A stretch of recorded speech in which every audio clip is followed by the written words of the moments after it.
Bonjour à toutes et à tous et bienvenue dans ce nouveau numéro de 100% Paris Turf. On sera à Longchamp ce dimanche pour une belle réunion de 8 courses, 3 groupes 3, une liste et évidemment le traditionnel quintet. De quoi mettre à l'épreuve la sagacité de notre duo d'experts, que je salue d'ailleurs, François Moreau et Mario Putrino. Salut les gars, comment ça va? Salut François. Bonjour Fabrice, bonjour Mario. Salut Fabrice, salut François, bonjour à vous tous, tout va très bien, même si le temps est maussade en région parisienne, ça devrait s'arranger d'ici quelques jours. On espère un petit peu de soleil dimanche quand même. Une piste entre deux eaux, c'est vrai que il y a de belles averses, ça sèche relativement vite, mais on devrait tout de même avoir un terrain souple. Exactement, même très souple, hein, a priori. Bon, allez, on rentre tout de suite dans le vif du sujet avec le prix Lord Seymour, une liste pour chevaudage sur la distance classique. On n'y verra pas Hurricane Lane, qui aurait été l'attraction de cette course, mais son entraîneur a décidé de le retirer parce que le terrain, justement, serait trop souple. Pour autant, on gagne en homogénéité, Mario, dans cette course. Du coup, oui, c'est vrai. C'est vrai, Fabrice. C'est une course homogène dans laquelle il n'y a pas véritablement de soleil. La meilleure valeur, c'est Northern Ruler, le cheval allemand qui effectue une grosse rentrée, donc difficile de le juger. Et donc j'ai porté mon choix sur les deux représentants d'André Fabre et j'ai mis en tête le 5 Galachil devant le 3 See the Sky. Deux chevaux qui ont évidemment montré de la tenue. Galachil assez préservé puisqu'on ne l'a pas revu depuis le mois de septembre dernier après avoir remporté le Grand Prix de Clairefontaine. Il a repris de la fraîcheur, il avait peut-être montré ses limites et peut-être un peu montré d'immaturité lorsqu'il s'était attaqué au groupe 3 de Longchamp. Voilà, on voit bien que ce début de saison plaît dans la faveur d'André Fabre. Donc j'ai préféré Galachil qui, à mon sens, pourrait dominer sa compagne d'entraînement See the Sky, qu'on ne doit pas sous-estimer puisqu'elle a également gagné à Longchamp. Donc deux rentrants qui m'intéressent dans cette épreuve. François, les pensionnaires d'André Fabre, effectivement, semblent incontournables. Est-ce que c'est aussi ton choix? J'en ai pris qu'un seul des deux et j'ai pris See the Sky. Voilà, on le sait, c'est une pouliche de belle naissance et si elle est restée à l'entraînement à 4 ans, elle aurait pu partir au Hara. C'est qu'André Fabre compte sur elle pour au moins remporter un groupe. Donc je pense que voilà, il estime cette pouliche. Donc le numéro 3, See the Sky. Puis après, j'ai fait confiance à l'expertise allemande avec Northern Ruler, voilà, qui a du métier, qui a 5 ans, qui a encore ses attributs et qui court régulièrement les courses de groupe. Donc voilà, je fais confiance. 3 et 4. Très bien, on passe à la deuxième course, le prix Noailles, un groupe 3 pour poulains et pouliches de 3 ans, mais qui n'a réuni que des poulains, et pour lequel qui n'a réuni que des poulains et pour lequel Harry a été supplémenté. Est-ce que Harry, tu l'as retenu, François? Non, okay. Je n'ai pas trop aimé sa dernière sortie. Je me trompe peut-être.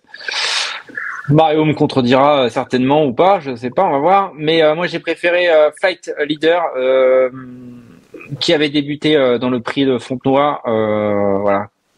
C'est les courses à Longchamp de début septembre. André Fabre envoie ses meilleurs 3 ans un peu tardifs dans cette épreuve. Il avait loupé complètement sa course, 9e, et depuis a regagné très facilement dans un très bon style à Chantilly. Donc j'aime beaucoup ce cheval-là. Et puis en deuxième position, le numéro 7, Fortune. C'est un pensionnaire de Fabrice Chappet, qui a gagné ces 2 courses, pareil à Longchamp et sur la PSF de Chantilly l'an dernier. Je les préfère même au O'Brien.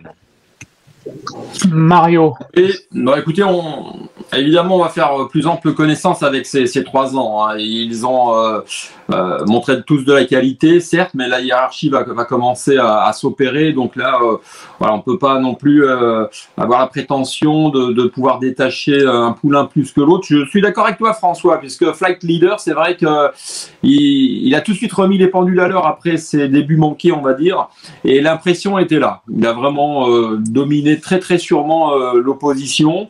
Donc il y a pas de souci là-dessus. C'est un joli poulain qui devrait monter en puissance. Et puis derrière, eh bien, on a vraiment le choix. Alors bon, par fortune, c'est vrai que j'ai hésité parce que ces 2 victoires ont été vraiment assez plaisantes, donc à confirmer maintenant à Longchamp. Mais j'ai porté mon deuxième choix sur le cheval d'O'Brien, le numéro 5, Londoner. Bon voilà, il commence petit à petit, Adam O'Brien, à déplacer des chevaux à Paris. Donc on va y voir un petit peu plus clair. Il a gagné sa course. La vidéo était intéressante à regarder. Donc voilà, je prends en base de jeu là Flight Leader. Derrière c'est ouvert, je tente le 5. Très bien. Je crois que c'est le moment d'évoquer le quintet maintenant, Mario. Oui. Il me semble qu'il y a un concurrent de Mathieu Brame qui te plaît particulièrement, c'est Aibari. Oui, on le connaît tous. Hein. Bon, cette course intéressante, on les maîtrise bien, ces chevaux qui ont l'habitude de courir handicap.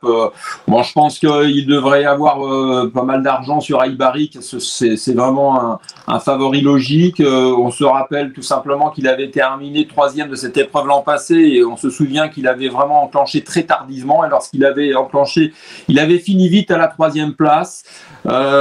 Écoutez, là, on le présente a priori en bonne condition puisque sa rentrée est très satisfaisante. J'ai eu l'occasion d'avoir Mathieu Brame au téléphone ces dernières semaines.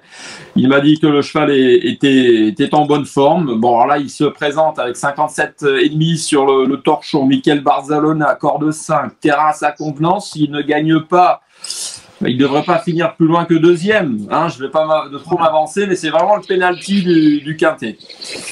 Et je lui associe dans cette course ouverte le 14 Pierre Legrand. Maxime Guyon, 55 kilos. Pierre Legrand remarqué donc cet hiver, que ce soit à Cagnes ou dernièrement encore sur les pentes de Compiègne.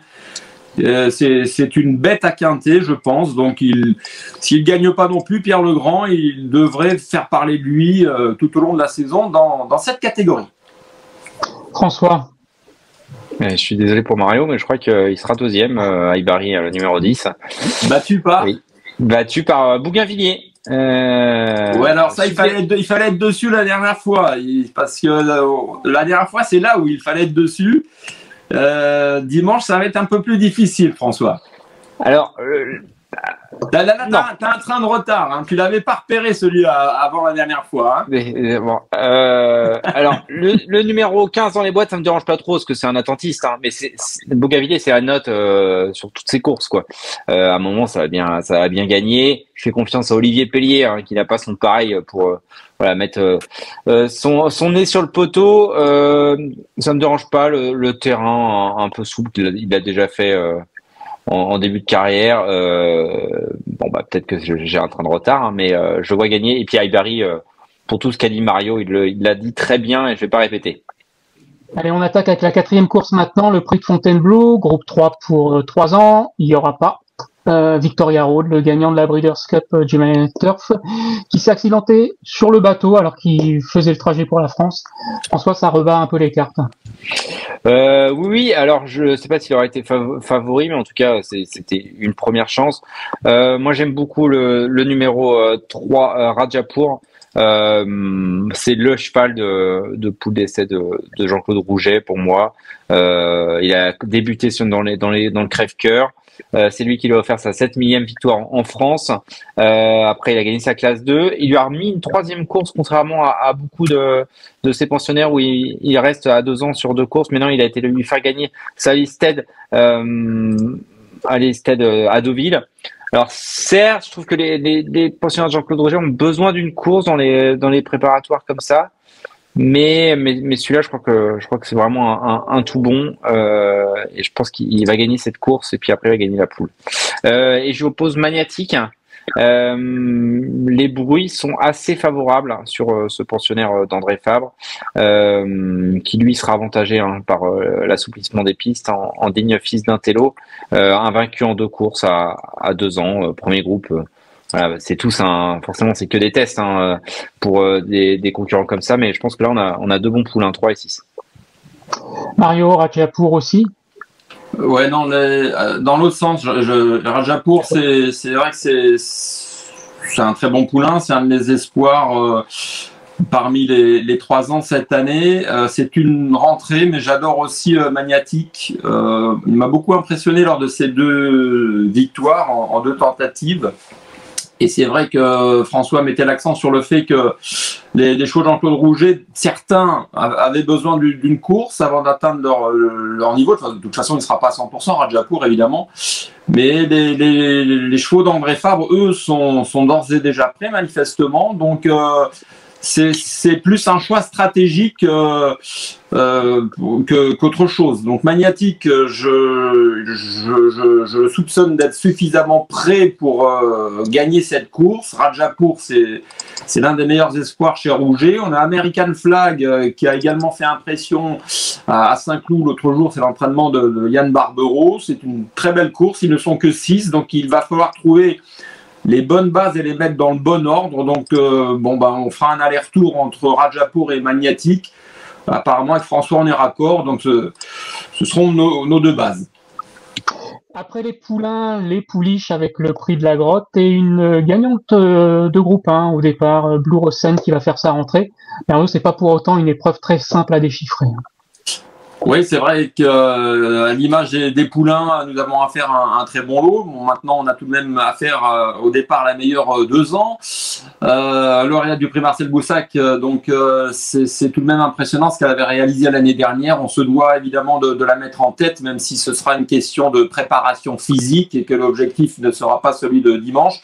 Mais voilà, je l'ai mise en tête. Sur sa valeur intrinsèque, elle peut gagner. Maintenant, rien n'est joué d'avance. Comme tu l'as dit, Fabrice, le lot est également de bonne composition et je fais de nouveau confiance à la Kazakh Vertemer, l'entraînement d'André Fabre avec le numéro 8, Algolia. 2 courses, 2 victoires. Comme tout à l'heure avec le poulain et en regardant ces vidéos, on a été une nouvelle fois épaté par la facilité avec laquelle elle s'est imposée. Donc Algolia, attention, ça dépendra de son degré de forme, mais elle risque de faire galoper Blue Rosen. Donc 9 et 8. François? Non, Algolia. C'est ma pouliche de la poule et du prix de Diane. Moi, j'ai adoré Algolia. Ces 2 courses sont impressionnantes. Alors, il court assez rapproché avec elle. 2 courses en mars, une en avril. Non, j'aime beaucoup. Il y a rien à dire. Franchement, c'est une super pouliche. J'ai pas mis Blue Rosen en 2. Alors, je me trompe peut-être. Et puis, les pensionnaires de Christophe Arrête sont en pleine forme. Mais je la trouve très 2 ans et je suis pas sûr qu'elle passe le cap de 2 à 3 ans. Je peux me tromper. Les pensionnaires, les lauréates de Boussac ont un peu de mal, je trouve, depuis quelques années à passer le cap. Et donc j'ai mis Autumn Starlight en 2e position. La pensionnaire de Stéphane Vattel, qui pareil a été assez impressionnante cette année pour sa rentrée dans le prix de la Camargo, en n'étant pas spécialement chanceuse. Donc voilà, ça fait 8 et 7. Ok, très bien. On revient aux affaires courantes avec le prix du pavillon Dauphine, 2e épreuve du handicap quintet. François, la parole est à toi. Alors, je ne sais pas si Mario a vu la course. Je vais voir son pronostic après. Je ne sais pas, mais dans le prix Misselège, je n'ai vu que Rolleville, la pensionnaire d'Eddie Gabri. C'était la note intersidérale la dernière fois. C'était il y a 4 jours, 3 jours, en début de semaine. 7e, voilà, gêné quasiment dans tout le parcours. J'adore cette pouliche qui devrait s'imposer. Et après, j'ai mis Miss Cozy, la pensionnaire de Christophe Ferland, qui reste sur une victoire d'handicap à la test. Handicapeur, lui ont donné 2 petits kilos de pénalisation. Voilà, ça devrait lui permettre de faire l'arrivée. C'est pas méchant, non. Donc ça va être 12 et Mario, 6. Ouais. Ok, bah, que j'en propose deux autres, hein, que ça bah oui, donc tu l'as pas vu alors la course, Mario, c'est bien ça. Non mais attendez, je vois tout ce qui se passe autour de moi. Ok. Et c'est la raison pour laquelle je glisserai votre favorite dans des combinaisons très élargies. Et je mettrai derrière Bévan le 8 et Ladies Marvel le numéro 9, deux chevaux qui sont correctement situés au poids dans les handicaps. Bévan a gagné l'autre jour, sa forme est sûre. C'est un cheval qui avait déjà fait l'arrivée à Longchamp. Maxime Guillon lui sera associé. J'ai l'impression que ça peut rééditer, même avec son retour sur le gazon, il n'y a pas de souci. Et Ladies Marvel, pareil, il alterne les courses sur PSF et sur gazon avec autant de facilité. L'écurie de Stéphane Cerulis marche bien ces derniers mois. Une valeur handicap très intéressante pour Ladies Marvel, d'autant qu'il bénéficiera en plus de la décharge d'Aude du Porté. Donc voilà, c'est un handicap, hein, les possibilités sont nombreuses, mais je ferai avec le 8 et le 9. Les Kazakhs de nos deux confrères, hein, Stevie Doussou et Gilles Barbarin. C'est ça. C'est noté.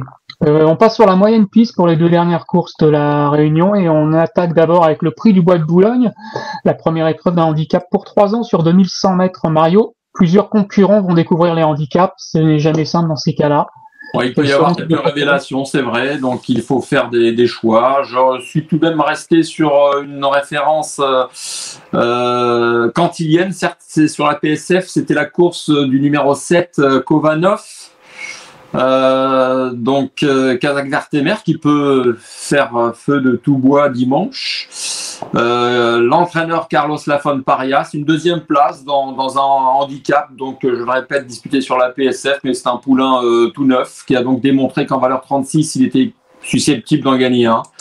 Voilà, donc il reçoit un petit peu de poids de la moitié du peloton, raison pour laquelle je lui ferai confiance. Et puis tout en haut, le 2 Ma Liberté, l'entraînement d'Henri-Alex Pantal, une pouliche également qui est assez régulière et qui va gagner son handicap incessamment sous peu. Donc le 7 et le 2 dans cette épreuve. Ok, François. Ouais, Kovanov aussi, ça sent bon, je trouve. Ah ouais. Ça courait bien la dernière fois. Carlos Lafon Parias handicap, pas beaucoup, moi j'aime beaucoup. Et après, Apaniwa, André Fabre, qui a fait appel à Michael Barzana pour monter un pensionnaire de sa femme, enfin un représentant de sa femme. Je sais pas où est Bourzane, on le cherche.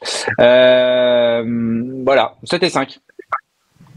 Ok, c'est le moment d'évoquer la dernière course du jour, la seconde preuve du handicap qu'on vient d'évoquer. Le prix du Bois de Vincennes, qui est tout aussi difficile à déchiffrer.